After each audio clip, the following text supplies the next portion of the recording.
Picture this. You're 18 to 23 years old. You've had your car maybe a year or two and you love driving.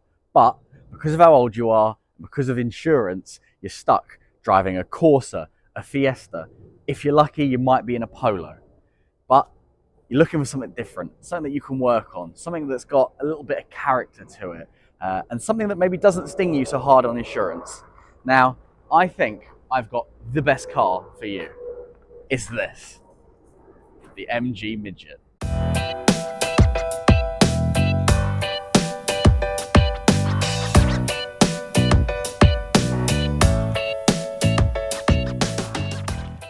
This one is mine. This is my 1976 MG Midget 1500. Now, granted, it is the one with the black bumpers that everyone goes ugh about, but I really like it, and those can be taken off. Now, why do I think that the MG Midget is the best second car, the best first classic car? Basically, it's MOT and tax exempt, it's got extremely low running costs, and parts are really easy to find. Let me take you through my MG Midget and see if it's something that you would want to get. So, when it comes to working on these, they are so simple. There's no ECUs, there's no crazy newfangled computers that go on in these. It really is simple. And what it makes for is a really good weekend project. All the parts for these can be had from multiple different places. You've got the MGOC Owners Club, whatever it is, that website. You've got Moss spares. You've got MGB Hive, which I'm pretty sure do bits for midgets as well. There really is a lot of different places. And because these were so common back in the day, a lot of people know how to work on them and know the common faults. So if you do have a problem, then you can always log on to the forums or even ask someone in your local area that might have had something like this before. They're a small car with big character. Now, how much are they to buy? If you want something like this with the rubber bumpers, they're actually on the cheaper end of the spectrum at the moment. So you're looking at maybe £1,000 to £2,000 again, depending on how much work you want to do on it. But if you're more interested in the older style with maybe the chrome bumpers, then you're going to be spending a little bit more, maybe closer to £5,000. But if you look at it, really, that's cheaper than many other classics. Now, like any old cars, they're going to have their issues. I mean, when I picked this up, it was rusty. Didn't start, none of the lights worked, the wipers didn't work, the roof looks like it does now with a nice big hole in it here. That's why I don't use it. But all of these things are fixable, and really they're only small things. As they're so simple, even the largest issues don't matter. Now, there's no lying, it really does live up to its name. There isn't much space in here. Now, you're not going to be buying this if you're constantly ferrying your friends or your family around, but if there's you and your partner, and obviously you have the Fiesta or the Corsa for daily duties, this really is good fun. Now, it is bare bones in here. Don't expect thumping music and screens everywhere. There's about 4 buttons and most of them are unlabeled, but that's not really the spirit of the car. What it really is how it drives. Now, on that note, let's take it out on the road. Now, driving this is a hoot.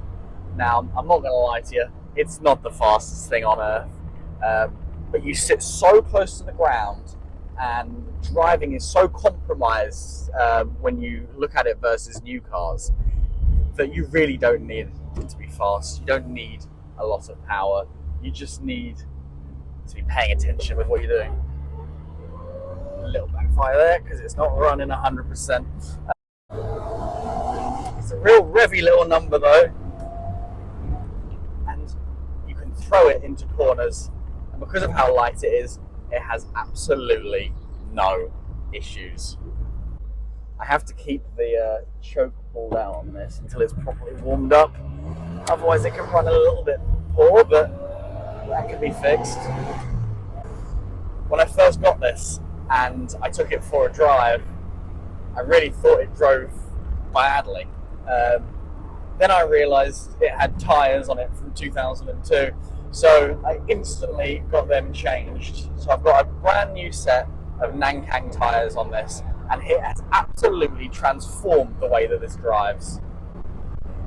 when you're out and about in this, everyone is looking at you. Everyone is thinking, why is he out when it's almost raining outside in a convertible classic car? No, I'm just kidding. It's got one of those happy little faces, especially if you have one of the earlier ones, and everyone's just dead happy to see it. You get people stopping you at a petrol station. I've had people waving at me as I go down the high street, and especially older gentlemen love to stop and tell you about how they had one, their friend had one, their uncle had one, or their dad had one. So you've got to have some interest in talking to the public if you have a classic car, especially something as ubiquitous as an MG Midget.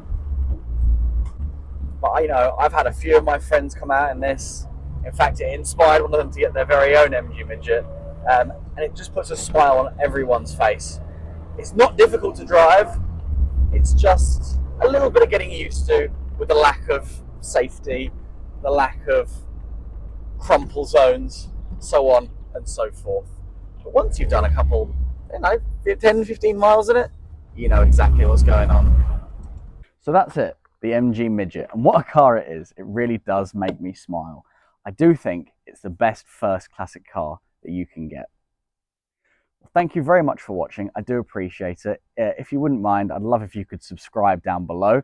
And if you've liked it, there is a button specifically for that. And I'll see you in the next one, where hopefully I'll be putting a new radiator into the MG, as it does leak a little bit, as well as sort of generally tarting it up. Do stay tuned if you're interested in old cars, because I have a plethora of old tat that I like to make videos on, as well as some challenge videos and some videos on some newer cars that I sort of sprinkle in every now and again. Thanks very much for watching.